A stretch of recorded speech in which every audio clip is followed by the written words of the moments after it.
네, 소소한 듯 소소하지 않은 소소한 문제 연구소 시간입니다. 오늘은 김필수 교수님과 함께 자동차, 교통, 특히 자율주행 등에 대해서 얘기를 한번 해볼 텐데요. 그나저나 우리 존 씨는 혹시 자동차에 특별한 뭔가 애정을 갖고 계신 일단 분이신가요? 어렸을 때는 친구의 집에서 그런 거 수리하는 것도 많이 같이 보고 아. 또 직접 또 많이 수리하기도 했었어요. 지금은 그래도 다 복잡해져 갖고 네. 그런 거 직접 개인이 수리하기에는 더 뭔가 더 어려워졌어요. 어려워진. 아. 네, 근데 이거 변경인 것 같아요. 왠지 미국 사람이라면 집 옆에다가 하나의 창고가 있고 그렇게 네. 거기서 회사 자기 차를 가라지에서. 본인 직접 다 항상 수리하고 네. 그래서 그리고 우리 그 옛날 차 안에서는 그런 좋은 거 회사도 하나 키워주고 옛날 차. 옛날 차 그렇게 그냥 다 직접 수리하는 것도 쉬웠어요. 왜냐면 컴퓨터 있었어도 그런 거 그렇게 큰 역할을 안 했어요. 근데 지금 거의 무엇이든 무슨 기능이든 그거 컴퓨터와 관련돼 있더라고요. 지금 이제 네. 차라는 게 차 개념이 아니에요. 맞아요. 우리가 이제 자동차란 말도 이제 저희도 이제 미래 자동차학부 이렇게 돼 있지만 미래 모빌리티부로 바뀔 거예요. 모빌리티라는 것 자체가 모든 이동 수단의 모든 지칭하는 부분인데 아까 이 지금 말씀하신 대로 가장 중요한 게 기계 부품이 아니에요. 이제는 휴대폰에다 바퀴 붙이는 움직이는 가전제품, 바퀴 달린 휴대폰이라고 보셔야 되니까 네, 네. 예전같이 뚝딱거리고 고치는 개념이 아니라 이제는 그 고장나면 두 손 들고 포기하는 부분이 많아서 제 차가 제가 운하면서 내일 고장날지 저도 잘 모릅니다. 그 정도로 어려운 게 노트북에서 관련된 영상들을 보면 언제든지 수리가 가능합니다. 남자라면 자기 자동차 직접 수리해야 돼. 알겠습니다. 오늘 그래서 교수님, 네. 오늘 지금부터는 이제 교수님이 네.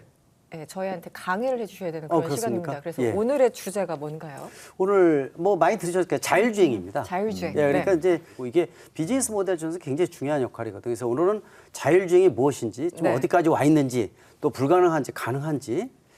제가 자율주행 포럼 위원장 많이 맡고 있지만 저도 잘 안 믿습니다. 아, 예, 그렇습니까? 그래서 자율주행에 대한 것들은요, 네. 사고에 대한 것들을 극소화, 최소화시켜야 되는데 지금 나온 거는 아직까지는 궁금증은 자아내지만은 너무 믿지 말아라. 그러니까 자율주행보다도 운전 보조 기능이다 이렇게 보시는 게 제일 정확합니다. 네. 네. 운전하지 않는 자동차 참 어떻게 보면은 낯선 조합인데요. 언어의 네. 조합이. 네.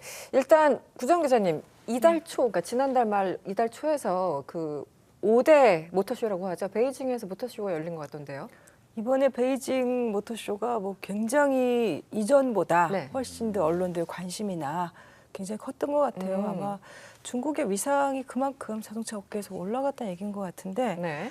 저는 이렇게 그 막 나오는 소식들 중에서 가장 제가 이런 장면이 있었네 싶었던 거는 사실은 뭐 그 비아디, 그 BYD라고 쓰는 유명하잖아요. 네. 근데 몇 년 전에는 비아디 나오면은 그냥 뭐 중국에 잘 나가는 회사가 또 나왔나 보다 그랬는데 요새는 한국에서 돌아다니는 전기차들, 버스들 네. 상당수가 비아디 거더라고요. 그래서 이게 이제 모르는 사이에 이제 우리 그 승용차로는 없기 때문에 잘 못 느꼈는데 이렇게 많구나 그랬는데 그 비아디의 그 왕찬프 회장이 아마 지난달 25일이었나요?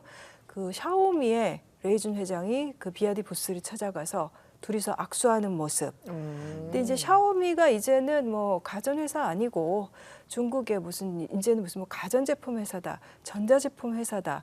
이런 구분이 없어진 것 같아요.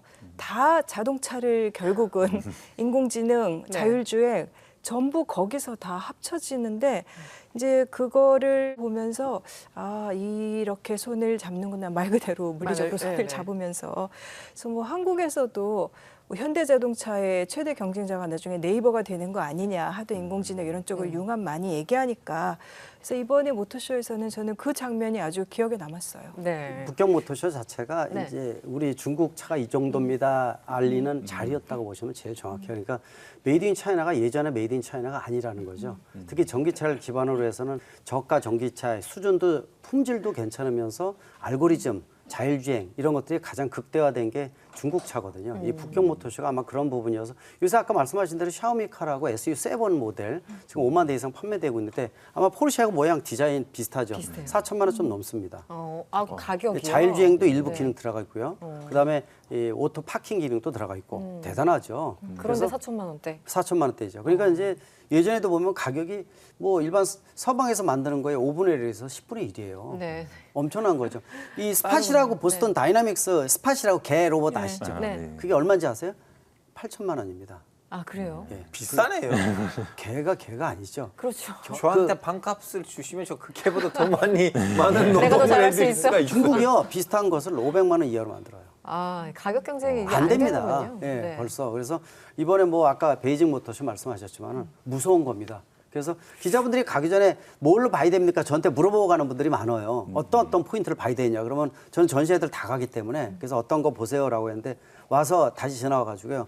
공포감을 느꼈습니다. 다 몇 명이 그러는 거예요. 왜 근데 중국의 지금 유럽이랑 갈등 빚고 이런 거 하는 것도 보면은 보조금 문제잖아요, 결국. 근데 교수님 보시기에는 그 네. 중국 특히 전기차나 자율주행차도 그렇지만 전기차의 가격 경쟁력에서 실제로 정부의 보조금이 비중이라 그러면 좀 그렇지만 아무튼 그 가격 경쟁력이 어느 정도나 영향을 미친다고 생각하세요? 일단은 뭐 현금이라는 보조금이라는 게 현금을 직접 주는 거와 똑같은 효과거든요. 그리고 대한민국은 환경부의 정책 자체가 이 선진국에서 이미 이 보조금이 없어진 국가들이 많은데 끝까지 간다. 보조금은. 그게 이제 소비자가 전기차를 구입할 때 보조금을 받느냐 안 받느냐가 결정할 정도로 중요합니다. 근데 중국 차는 보조금 안 받아도 경쟁력이 있어요. 그렇게 무서운 모델이 이미 나왔다는 건데 이 뒤집어지는 겁니다. 그러다 보니까 이제 이 포화된 중국 시장을 넘어서 유럽과 미국 제3세계로 나가니까 뭐 미중 간의 경제 갈등, IRE 등등 IRA라든지 각종 규제된 것들이 많아지면서 공포감을 느끼는 겁니다. 이 과잉 생산하면서 저가의 전기차, 저가 배터리에 대한 부분들. 대한민국 마찬가지거든요. 그런 네. 측면에서 앞으로 이 모빌리티의 변화가 5년, 10년 사이가 극대화되고 가장 크게 변하는 시기이기 때문에 소비자들은 혼란이 될 거예요. 예전에 신차 살 때 그랬죠. SUV 살까, 세단 살까, 수입차 살까, 국산차 살까 이런 고민을 했는데 지금은 첫 번째가 뭔지 아세요? 하이브리드 살까, 맞아요. 내연기관 살까, 전기차 살까, 수소차 살까, 플러그인 하이브리드 살까, LPG 이거부터 고민을 해야 돼요. 그러니까 종류가 너무 많아. 너무 많아요 이게. 이거부터 저도 자동차 하면서 저도 헷갈리는데 네. 일반인들 보면 어떻겠습니까? 아까 움직이는 가전제품, 바퀴 달린 휴대폰 그 세대가 본격 등장을 했다. 좀 이제 2, 3년 UAM도 나오잖아요. 네, 네. 예, 이제 하늘나는 이 비행체도 나오기 때문에 오래 살고 볼 일입니다. 다 타봐야 되겠죠? 오래 살고 볼 일이다. 그나저나 이 베이징 모터쇼 얘기를 했으니까 네. 알파 기자님, 예. 그 우리 또 월드시대 더블유의 단골 손님이죠. 일론 트럼프? 머스크. 아, 예. 트럼프가 있었네. 깜빡했어요. 네. 일론 머스크가 지난 4월 말에 중국을 깜짝 방문했어요. 일주일 전에 인도 모디 총리와 만나는 그 만남을 캔슬하더니 중국으로 날아갔어요. 네. 이것 때문에 가는 것 같은데 그때 이제 무슨 일이 있었습니까? 28일 날 네. 이제 자기 전용기를 타고 갔어요. 저는 왜 전용기를 타고 간지 모르겠어요. 왜냐하면 일반 비행기를 타야지 더 재밌거든요. 어떤 기내식이 나올 건지 그래서 짜릿짜릿하거든요. 네. 여튼 그런 점에 삶의 재미가 없으신 것 같은데요. 네. 이분이 이제 중국의 2인자 리창 총리랑 만났습니다. 이제 여기서는 어떤 얘기들 하는지 알 수가 없긴 한데 네. 근데 중요한 거 뭐냐면 테슬라 데이터 안전 검사를 적합하다는 판정을 받았어요. 그러다 보니까 그동안 이제 SFD 주시가 막고 있는 상황이었는데 그거 풀렸거든요. 그리고 또 한 가지 더.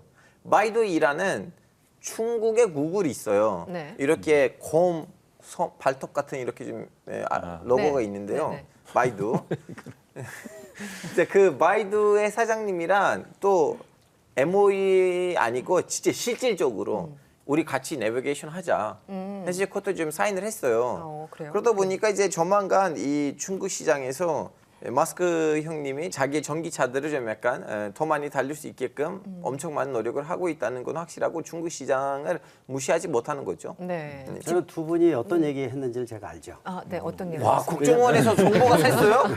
제가 이제 그런 이제 인터뷰를 많이 해주는데 그 이유가 있습니다. 왜 그러냐면은 지금 이 테슬라가 난리가 났어요. 왜냐하면 작년 말부터 전기차 판매가 주춤하는데 가성비가 떨어진 겁니다. 그 가성비를 올리는 가장 중요한 요소 중에 하나가 반값 전기차를 만들어야 돼요. 네. 반값 전기차라는 얘기는 내연기관과 전기차가 보조금 없이 가격이 똑같아야 되는 시점을 얘기를 하는데 중국산 전기차가 경쟁이 높아지면 가격이 뚝뚝 떨어지다 보니까 지금 테슬라도 20-30% 가격 낮췄는데 잘못하면 적자거든요.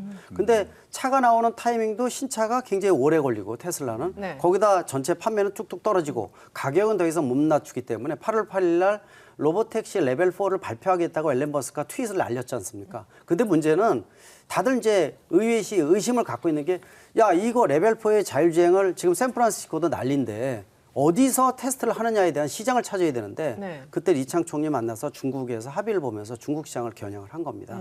그래서 이번에 합의 본 것은 상해 공장에서 만드는 레벨 모델 3와 모델 Y 차종에 한정돼서 네. 풀 셀프 드라이빙 즉 테슬라가 가장 자랑하는 자율주행 개념을 중국 시장에다 풀겠다라고 한 거 그 허가를 리창 총리를 통해서 받은 겁니다. 네, 네. 그래서 부가가치를 높이는 거기 때문에 그래서 8월 8일 발표하게 되면 시장이 중국이다. 전 세계 전기차의 반을 차지를 하거든요. 그 넓은 시장을 중심으로 해서 부가가치를 올리겠다라는 뜻을 갖고 있고 또 중국의 입장에서는 도리어 테슬라가 전기차 혁신의 아이콘이기 때문에 이걸 발판으로 해서 글로벌 시장에 진출할 수 있는 어떤 코어이라든지 서로의 시너지를 노렸다라고 보시면 정확합니다. 그러니까 배경에는 그런 앨런 머스크의 급한 마음도 네. 담겨 있다 이렇게 볼 수가 있어서 네. 이번에 북경 모터쇼 테슬라 전시 안 했거든요.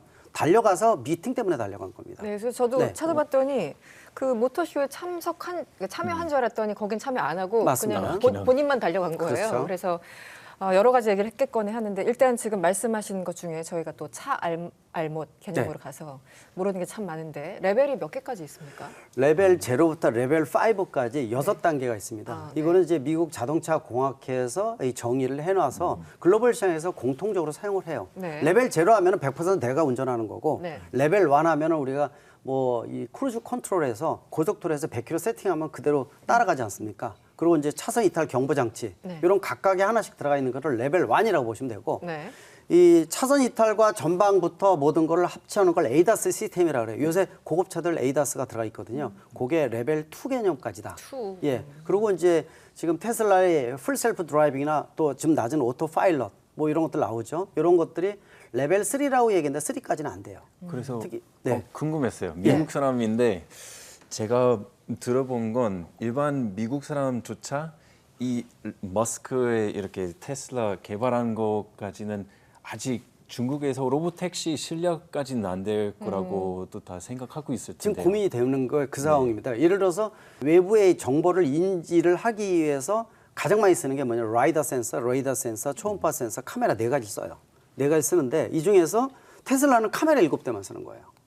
왜냐면 라이더 센서가 제일 좋은 건데 당시에 10여 년 전에 초기에 이 자율주행 개념을 개발할 때 라이더 센서 하나가 4천만 원, 5천만 원이었어요. 우리가 차 보면 왜 지붕에 뺑글뺑글 돌아가는 거 있죠? 네네네. 그 라이더 센서입니다. 그게 몇 천만 원짜리예요. 너무 비싸다 보니까 못 쓰고 우리는 카메라만 가지고 하겠어. 라고 개발해서 지금까지 왔는데 라이더 센서가 몇백만 원까지 떨어졌지만 이제서 시스템 넣기가 어려운 거예요. 이미 굳혀져 있기 때문에 빅데이터도 그렇고. 그럼 교수님 지금 시장에서 나와 있는 차들 중에서 제일 높은 레벨이 무슨 레벨이에요? 지금 레벨 4는 아직 안 돼 있다. 네. 뭐 언론에서 또는 기업체에서 우리 레벨 4다. 또 앨런 머스크가 트윗 날린 것도 레벨 4 이런 개념을 언급을 해요. 네. 하고 있지만은 레벨 3만 하더라도 굉장히 어렵습니다. 사실 저희가 뭐 각 나라마다 이 평가 레벨 0부터 5까지 얘기를 6단계 얘기하고 있지만 레벨 4는 2030년 정도에 나올 것으로 예상을 하는데 자율주행하게 되면요. 네. 레벨 4부터 진정한 자율주행차 시작이라고 보시고 레벨 3까지는 운전 보조 기능이다. 사고 나면 다 네 책임이다. 죽어도 네 책임이다. 나 자신만을 믿어라. 네. 예, 그렇게 생각하셔야 되죠. 그러니까 몇십 초 운행을 하면은 삑삑거려서 운전대 잡으라고 신호가 오거든요. 근데 잘 가니까 사람이 심리가 그렇잖아요. 네. 이거 잘 가네? 나도 되겠네? 그러다 보니까 오른쪽 밑에다가 무게추 다는 불법 장치도 팔아요. 운전대를 잡고 있다고 얘가 인식을 하는 거예요. 네, 그 소리가 안 놓고 이거 보거나 자거나 하다 죽으니까 자기가 왜 죽었는지 모르는 거죠. 아. 그럼 그래서- 교수님 혹시 집사람이 옆에다가 앉고 남편을 조정해서 하는 자율주행은 몇 괜찮은 레벨이에요? 자율주행이죠. 그건 레벨 5죠. 완벽합니다. 예, 그럼 뭐 사고의 가능성도 아주 좋고 저도 해보고 싶은데. 저희 친구 중에 본인 되게 좋다고 하는 게 그런 거 아까 차선 이렇게 네. 변경할 때. 전용 변경 그런 거 안전을 위해서 갖춰져 있는 그런 건 그거랑 뭐 그 크루즈 컨트롤 이런 거 몇 단계에 있는 거예요? 지금 레벨 3 개념 정도로 보시면 돼요. 지금 현재 적용하는 거 원래 차로 변경이 안 됐었는데 차로 변경이 가능해졌어요. 예, 그 정도까지 올라왔다. 그리고 이제 주변의 여건에 대해서 인지를 한다. 이번에 며칠 전에 뉴스 나오는 거는 이제 테슬라 같은 경우에는 보통 이제 톨게이트라고 해서 돈 받는 데 있죠. 네. 여기서는 이 자율주행 기능이 무산이 돼서 사람이 저거 해야 되거든요. 근데 그것도 인지해서 지나가겠다. 뭐 이제는. 이런 얘기가 나올 정도니까 기술 개발이 굉장히 빠르게 일어나고 있고 반대로 또 포기하는 기업도 많습니다. 애플카 포기했잖아요. 제가 그래서 얼마 전에 칼럼슨과가 포기가 아니라 연기다 이렇게 얘기했거든요. 왜 그러냐면 10년 동안 연구했는데 삼성에서 애플 인공지능폰이 나왔어요. 애플도 인공지능폰이 나와야 되는데 인공지능 쪽에 급한 거예요. 그러다 보니까 2,000명의 애플카 개발하던 인력을 인공지능 쪽으로 일단 급한 겁니다. 그래서 이건 중단시켰지 포기는 아니고 연기라고 보시면 되니까 기술의 성숙도가 올라가게 되면 언제든지 애플카에 대한 것들은 세상을 바꾸는 신개념이다라고 보시면 되고요. 네. 그래서 미래 모빌리티의 꼭지점 누가 지배하느냐. 기존의 자동차 제작사는 하청 기업으로 전락할 수가 있어서 알고리즘 회사입니다. 알고리즘, 결국은- 인공지능, 네. 알고리즘, 자율주행. 이 소프트웨어를 누가 지느냐가 세계를 지배한다고 보면 되니까 그래서 현대차 그룹도 SDV, 소프트웨어 디파인드 비클, 소프트웨어 기반이 안 되면 망한다. 이게 굉장히 무섭다. 그 중국이 가장 앞서가는 국가 중에 하나라고 볼 수가 있습니다. 네. 그런데 아까 말씀하신 이 8월 8일 테슬라가 로보택시를 공개하겠다고 하는데 그러면 이 테슬라의 로보택시는 어떤 개념인 거예요? 카메라만 가지고 이제 알고리즘을 구성을 하는 건데요. 네. 여러 가지가 필요합니다. 그러니까 자율주행하게 되면요, 우리가 편하게 사람과 같이 방향과 속도 또 우회도로 이런 걸 찾아서 가기가 쉽지가 않은 게, 자, 몇 가지 보세요. 아까 센서 말씀드렸는데 외부의 센서에서 인지하는데 그 거리가 한 200m 내외뿐이 안 돼요. 그럼 200m 바깥에 500m에 있는 저기 멀리 보니까 사고가 생겼어. 네. 그러면 내가 모르잖아요, 차는. 네, 네. 그걸 어떻게 하느냐? 5G 같은 게 필요한 거예요. 외부 서버에서 교통 정보의 지능형 교통 시스템을 받아서 내 차의 그 정보까지 받아서 저기 사고 났다, 교통 체증이 일으킨다, 우회도를 찾아라, 이런 까지 융합을 해야 돼요.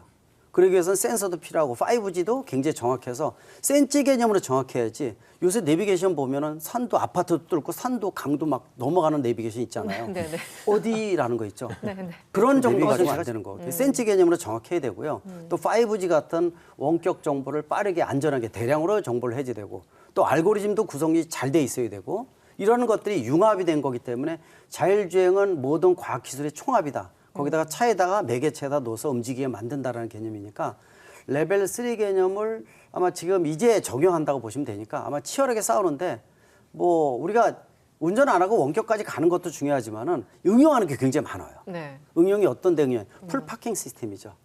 자, 우리 지금 OBS 왔어. 주차장 찾잖아요. 입구에 내려서 휴대폰 앱 딱 누르면 알아서 풀 파킹 해주는 거죠. 그리고 내가 나갈 때 악수하고, 네. 자, 이임씨하고 인사하고 나갈 때 딱 누르죠. 앞에 딱 대기하고 어서 오세요 주인님. 네. 그게 이제 풀 파킹 시스템인데 그게 앞으로 가능하고 또 예를 들어 시속 30km, 40km 저속으로 움직이는 거는 완벽하지 못해도 사고의 가능성 적죠. 대규모 아파트 단지 또 고령 운전자의 사고도 많잖아요. 네네. 기기 조정이나 판단 능력 떨어지잖아요. 그러면 주인님이 맛이 가셨네. 그러면 내가 이제 조정을 해서 핸들을 꺾거나 제동을 해야 되잖아요. 네. 그걸 완벽하게 사고를 예방해 주는 거. 이게 자율주행에서 나오는 기술들을 응용을 해서 당장 적용할 수 있는 부분이니까 무궁무진하는 거죠. 네. 앞으로 조금만 더 오래 사시면 좋을 것 같습니다. 너무 꿈 같은 얘기들만. 노력하겠습니다. 그러면 제일 궁금한 건데 우리는 자율주행 얘기를 많이 하잖아요. 이 단어가 우리 수조배 생긴 지도 얼마 안 된 단어이긴 한데 혹시 여기서 자율주행 차 타봤다 있으세요? 저는 못 해봤어요. 안 계세요? 저는 뭐 원래 많이 타보죠. 가장 많이 저야 뭐, 타보셨고요. 예. 안 타보셨어요? 직접 안 타봤지만 많이 봤어요. 아. 그런 거 유튜브나 그런 식으로. 유튜브에서. 저 타봤습니다. 어? 완전 자율주행. 어디서요? 저 아부다비에 있는 마스타시티에서 탔는데요. 아, 그때 타신 거예요? 거기서? 네, 그때 아. 그 차가 알아서 이제 파킹 아래에서 나가고 가고 싶은 거를 이제 그 차에다가 타면 그 입력을 하시거든요. 나 여기에 가겠다. 네. 거기에다가 가서 알아서 또 주차를 해요. 근데 무인이었어요? 무인, 자율주행 무인. 좀 불안하지 않았나요? 아직 그 마스터시티라는 시티를 딱 자율주행에 맞게끔 설계를 했기 때문에 전체가. 예, 문제가 없었어요. 근데 중요한 거는 이제 도심석에서 타야지 그건 이제 도파민하고 아드레날린 좀 발사를 할 텐데 교수님 어디서 타셨어요? 저는 뭐 시험적인 것들 다 타보고요. 테슬라 풀셀프 드라이브는 것도 다 해보죠. 해보고 이제 실제로 완성도가 어느 정도인지 이렇게 해서 다 보거든요. 몇 가지 보는데 제일 중요한 게 있습니다. 뭐냐면은 아까 알파고 씨가 얘기하신 대로 주어진 조건에서 환경을 빼버리고 얘기하게 되면은 샌프란시스코도 마찬가지거든요. 지금 네네. 두 가지 모델인데 하나 벌써 사고 나서 지금 중지가 됐고 그거 나머지 이제 들었어요. 250대, 300대 정도가 운행을 해요. 그런데 이제 구글 웨이머만 운행을 하죠. 그리고 이제 GM의 크루즈는 사고 나면서 정지돼 있고. 근데 끔찍했어요. 반대로 운전이 굉장히 많습니다. 사고가 많이 생기고 또 구급차 막아가지고 결국 사망한 사고도 있었거든요. 예, 그런 여러 가지 문제가 있습니다. 그러니까 믿지를 못하는 거죠, 아직까지는. 근데 중요한 것이 야밤에 비가 많이 오거나 폭우나 폭설 다 제외하고요. 너무 흐려서 시야 확보가 안 되는데 제외하고 뭐 이것저것 다 제외해요. 그러면은 뭐 그럼 내가 운전하는 게 낫지. 예, 그런 조건이 있는 거죠. 그러니까 네. 러시아워 뭐 광화문의 사거리 아침에 출근할 때 난리가 나는 데에서 자율주행차 풀으면 제가 차로 변경도 못 합니다. 자율주행차 얘기할 때 항상 그래서 안전 문제를 얘기하잖아요. 네. 그래서 아까 교수님께서 아무도 믿지 마라 얘기를 하셨는데 저는 그 얘기 들으면서 약간 마음이 아팠던 게 저도 우리 어릴 때 봤던 뭐 전격 제트 작전, 그러니까요. 제트카 네. 이 아세요? 조님 모르실 것 같은데요. 모르실 것 같아요. 예. 그 스스로 운전해서 이렇게 착 와서 알았습니다 주인님 하고 오는 차 저는 그거 기다리느라고 아직도 운전을 안 하고 있는데 조금만. 아, 맞아요. 네. 그 기자님은 맞아요. 조금만 더 예, 기다리시면 근데 되고요. 이제 아까 한 4단계 가는 건 2030년 정도라고 30년 레벨 4 나올 예. 거예요. 그때 조금만 더 기다리면 몇 년만 더 기다리면 드디어 이제 근데 이게 요새 나오는 신차들은 왜 뭐 한 2단계 정도까지는 기능이 들어가잖아요. 그렇죠. 그래서 그런 차를 타보면 이렇게 뭐 고속도로 이런 거 운전할 때 저 말고 다른 사람이 운전할 때 이렇게 보면 타고 있는 사람으로서는 사실 잘 모르겠어요. 이게 다 기능이 융합이 되어 있다 보니까 이것은 자율주행 부분이다. 이것은 인간 운전 부분이다. 저는 구분 자체가 어디까지가 예, 자율주행인가? 잘 모르겠고. 네. 근데 잘 보셔야 되는 것 중에 하나가 우리가 운전할 때 운전은 분업이 안 됩니다. 나 가속 페달을 밟다니까 네가 브레이크해. 역할이 안 됩니다. 됐죠. 네. 그래서 이 보통 이제 이 서울에서도 심야 버스 지금 운행을 하거든요. 12시부터 새벽 4시까지. 그래서 버스 전용 차로에 자율주행 세계 최초의 버스가 운행되고 있어요. 그게 가능한 이유는 전용 도로이기 때문에 다른 차가 안 들어온다는 전제 조건이 있고요. 두 번째, 심야 새벽 12시에 한 14시까지는 아무도 안 다닌다는 거예요. 그 사람도 안 다니고 사고의 가능성을 최소화시킨 겁니다. 근데 기사가 앉아 있거든요. 근데 문제가 생겼을 때 내가 응급조치 하느냐? 못 합니다. 바로 대처가 안 돼요. 그게 분업이래요. 그래서 운전면에서는 분업이 안 되는 거거든요. 또 아까 말씀하신 것 중에서 예를 들어서 2010년부터 구글카 같은 게 뭐 예를 들어서 700만 킬로미터 무사고 이런 거 나오죠. 믿지 마셔야 되는 거예요. 예를 들어서 길거리에서 구글카가 다니는데 자 우회 동그란 거 돌아가면 저 자율주행이라는 거 사람들이 압니다. 또 옆에 오토노머스 비클이라고 크게 써놔요. 그러면 차들이 근처에 똥 밟은데도 안 간대도요 멀리. 그 속도는 40에서 50. 그리고 800만 킬로 가면 무슨 의미가 있어요? 네. 차라는 것은 일반 사람 구분이 안 될 정도 똑같이 운행하면서 800만 킬로의 무사고가 돼야 되는 거지. 그 사고의 무사고는 의미가 틀려요. 그래서 과학적 데이터에 대한 신뢰성도 문제가 있는 근데 겁니다. 교수님 말씀 듣고 보니까 다른 인간들의 운전 습관 자체를 자율주행차가 예를 들면 전체 차의 30%다, 50%다 이런 걸 기준으로 전체 교통 법규라든가 도로 시스템이나 그러면서 인간 운전자들의 운전 행태 자체도 다 거기 맞춰라 이렇게 될 수 있지 근데 않을까요? 잘 지적하신 거예요. 왜 그러냐면은 이 자율주행이 사고가 난 이유는 기술의 완벽도가 떨어지는 것도 있지만 유인운전, 사람 운전과 자율주행의 판단 능력이 떨어지기 때문에 네, 사고가 네. 생기는 거예요. 그래서 자율주행 전용 도로나 전용 차선이 있으면은 사고가 안 생깁니다. 그래서 지금 레벨 3까지 와 있다 그러지만은 이게 가장 좋은 데가 뭐냐면은 UAM이에요. 이 도심형 항공 모빌리티라고 해서 500에서 1km 우회 상공인데 지금 아무도 없잖아요, 그 층에. 그때 완벽도가 떨어지지만은 자율주행 기능을 UAM에다 넣었을 때 사고 안 생겨요.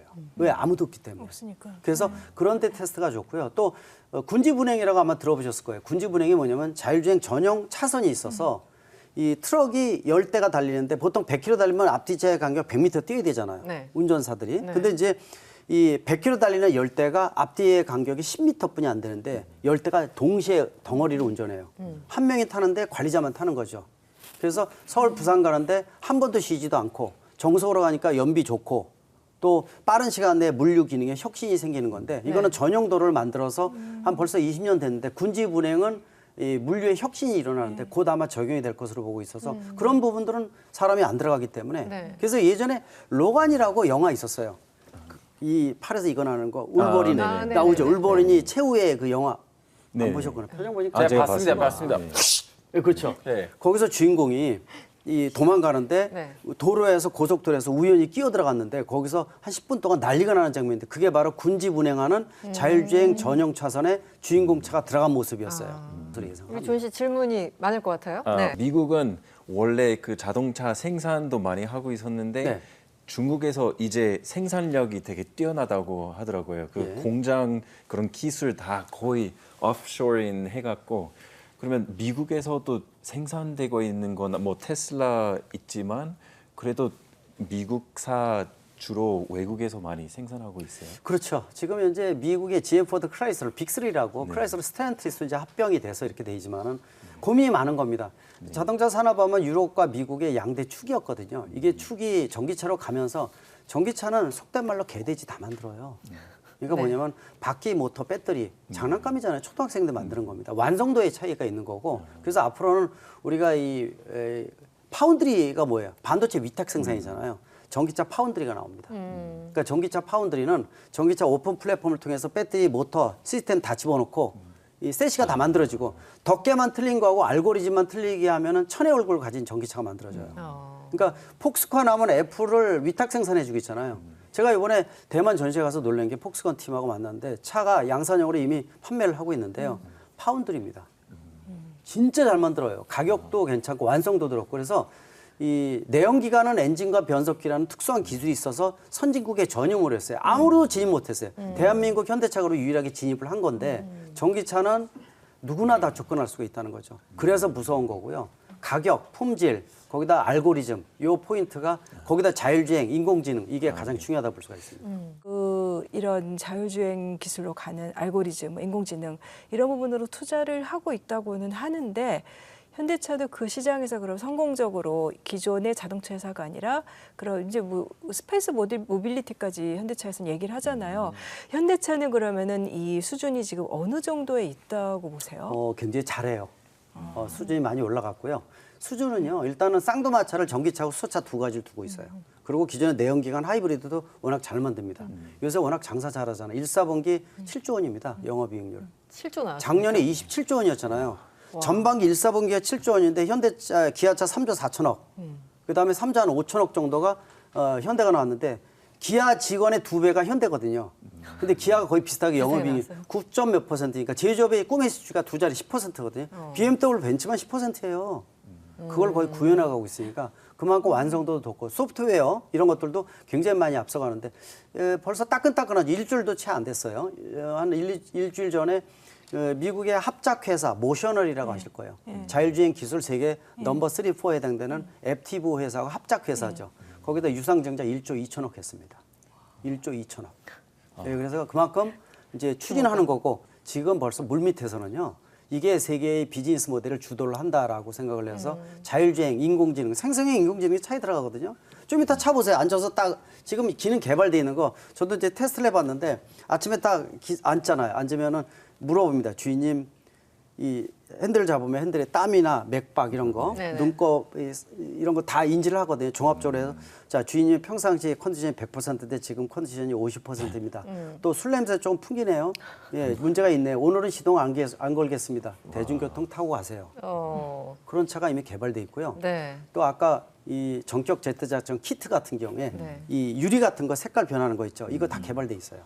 이 색깔을 만들어줘요. 어렸을 때 그게 제가 정말 보고 꿈의 자동차였거든요. 꿈입니다. 네. 그 하나만 안 되는 건 로켓포에서 날아가는 거 있죠. 그건 안 돼요? 그것만 안 되고 나머지 다 됩니다. 근데 교수님 그럼 지금 중국 차도 얘기하셨고 한국 차도 얘기하셨는데 그 일본 같은 경우는 뭐 예를 들면 혼다 이런 데 다 늦었다 이런 얘기도 네. 나오고 뭐 환경 대응이라든가 여러 가지 면에서 일본이 조금 둔하다 이런 얘기도 나오고 그리고 어쨌든 토요타가 거의 자동차 기존 차량의 판매로는 세계 1위 세계 하는데 1위죠. 1000만 대가 넘습니다. 예, 근데 일본 차들은 말씀하셔서 들어보니까 이 발빠른 대응이나 여러 가지 면에서 좀 뒤처지는 것 같은 느낌이 일본은 아날로그 시대라고 보시면 돼요. R&D 쪽으로는 하고 있는데 일본을 말씀드리면은 일본은 이 도요타 아키오 회장이 항상 선언했잖아요. 하이브리드 자동차 선정할 것이다라는 걸 몇 번 얘기해서 갈라파고스 얘기가 많이 나왔었는데 문제가 이 작년부터 전기차 판매가 주춤하면서 5년을 벌은 거예요.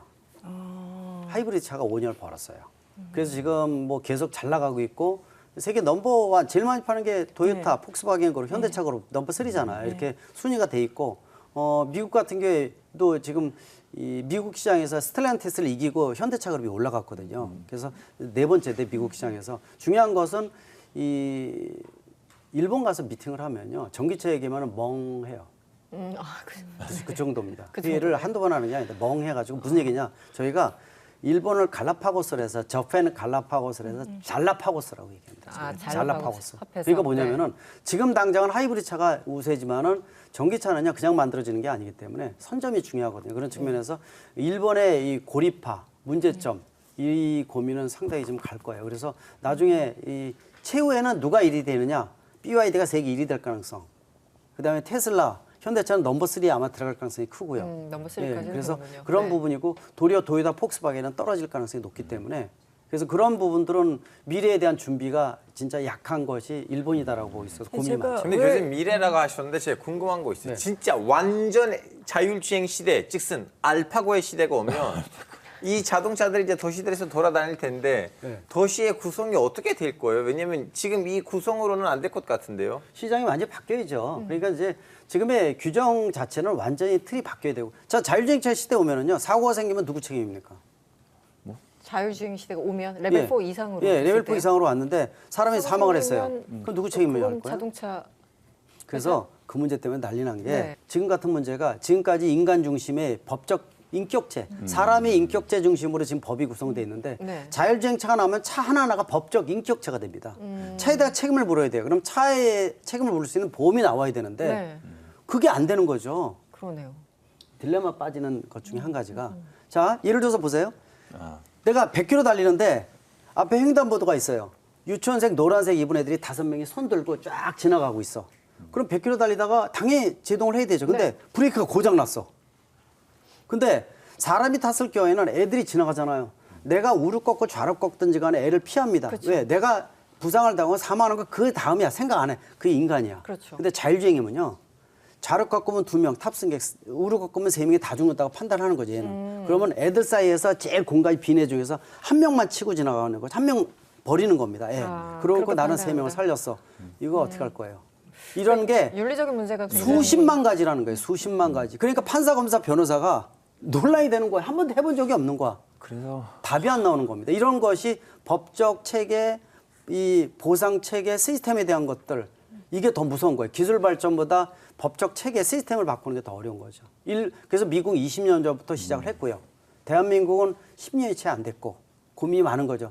미래 모빌리티 사회는 앞으로 예상하기 어려울 정도로 좀 복잡하다 이렇게 보고 있죠. 과연 그런 상황 판단을 인간과 똑같이 차가 할 수 있을 것인가? 쉽지가 않고요. 네. 그래서 생성의 인공지능이 차에 당연히 들어갑니다. 근데 인공지능이 인류의 최대 적이 인공지능이 될 것이다 이런 얘기 많잖아요. 우리가 예전에 영화 중에서 뭐죠? 테미네이터? 터미네이터가 네. 뭐예요? 인공지능이 자기 살기 위해서 그렇죠. 핵전쟁 일으키는 네, 거잖아요. 네, 네. 인간을 굉장히 오히려 무서운 파괴하고. 얘기죠, 네. 사실은. 그게 허맹랑한 얘기가 아닐 정도로 발전이 나오는데 지금 석각들의 예상이요. 지금의 생성형 인공지능이 지금 속도로 발전되면은 3년에서 4년 이후에요. 사람하고 똑같은 정도까지 다다른답니다. 어떻게 할 겁니까? 자아가 생기고. 거기다가 네. 움직이는 모빌리티를 주는 것 중에 가장 큰 첫 번째 대상이 자동차라는 겁니다. 로봇은 오래 걸리잖아요. 휴머노이드 같은 거. 근데 바퀴 붙인 건 쉽잖아요. 그 영화에서도 주인공 죽이기 위해서 후백대가 나와서 뉴욕 시내에서 휘젓고 다니는 거 나왔었잖아요. 그게 허맹랑한 얘기 아니기 때문에 저는 모빌리티 하는 사람 입장에서 인공지능 자율주행이 들어가는데 이게 헷가닥 하면은 문제가 생길 수가 있어서 네. 공포감도 있는 거예요. 보안에 대한 것들도 있고요. 프라이버시 문제. 제가 질문하겠습니다. 네. 아, 예. 질문을 받다 보니까 스트레스 받아가지고 아, 네, 네. 지금 막 여러 또 배 강의하는 것 같아. 강의하다가 와서 또 강의하는 것 같아서 자율주행차 시대 분명히 옵니다. 레벨 4 이상이 오면은 책임도 거기다 물을 수 있어요. 물는데 자율주행차가 오게 되면은 구 기자님 먼저 운전하시겠어요? 아니면 자율주행차 믿고? 저는 그것만 기다리고 있는 사람이긴 그냥 한데요. 운전 안 해서. 얘를 좀 버리고 싶다 얘기를 하시죠. 예, 근데 사람들도 다 그런 윤리적인 딜레마는 사람이나 인공지능이나 다 안고 있는 거잖아요. 사람들이 어떻게 인공지능한테 그 시스템을 입력시키느냐의 문제인 것 같은데 저는 뭐 굉장히 믿고 할 것 같아요. 그렇죠. 근데 그런 것도 나와요. 자율주행차가 두 가지가 있어요. 뭐냐면은 운전이 재미라는 게 있거든요. 그래서 나는 운전 조금 하고 싶어 가다가 약간 피곤하게 되면요. 자율주행 스위치 누르면 카운트다운이 4, 3, 2, 1 내려가요. 딱 되면서 핸들이 접혀 들어가고요. 페달 이렇게 자전거 들어가고요. 좌석은 뒤로 돌아갑니다. 뒤로 가서 마주보기 하고 잘 수도 있고 얘기할 수도 있고. 그리고 운전하고 싶으면 다시 카운트다운 들어가서 유무인 운전할 수 있는 차도 나옵니다. 아, 네네. 그런 거 있으면 그거 있으면 괜찮아요. 완전 좋을 것 같아요. 그렇죠. 그래도 운전하는 그거의 자체가 재미있어서 뭐 미국, 한국 이런 나라에서 안 되면은 그러면 아직 되는 나라로 가서 그냥 여행하면서 그냥 운전해봐야겠어요. 당신은 아주 적극적이시니까. 우리 저는 EMC 는 운전하는 걸 굉장히 좋아합니다. 예. 네. 아주 예외적인 거 아니면 아주 심하게 막힌다거나 이런 거 아니면 웬만하면 제가 할 것 같긴 해요. 저는 이 자동 변속기도 이 수동 변속기 나와야 되는데 네. 그걸 수동. 없애버렸잖아요. 또 수동의 맛이 네, 있죠. 그 맛이 있는데 유럽은 두 대 중에 한 대거든요. 그래서 국내에서 제가 현대차 그룹 이런 데 얘기하면 소비자가 언제 원했다고 이게 없애버린 거거든요. 네. 그러니까 급발진 같은 거 생기잖아요. 제가 급발진 연구 회장 아닙니까 또. 그러니까 그것도 이제 궁금해요. 맛보기 네, 싫은 저는 거죠. 무방 카메라도 싫어해요. 남자라면 이렇게 해서 이렇게 주차해야 되는 거 요즘 그래요. 아니에요? 알파고는 자율주행차도 직접 운전하려고 그러죠. 아 그래도 저는 알파고이니까 알파고 시대에 맞게끔 살아야 돼요. 네. 도대체 왔다 갔다 해가지고 도대체 아니, 역시 그럼 아무튼 알파고야. 2030년에 확인해 보겠습니다. 저는 지금 자율주행은 고속도로에서 운전 보조 기능을 했잖아요. 먹을 거 할 때 크루즈 기능 정도.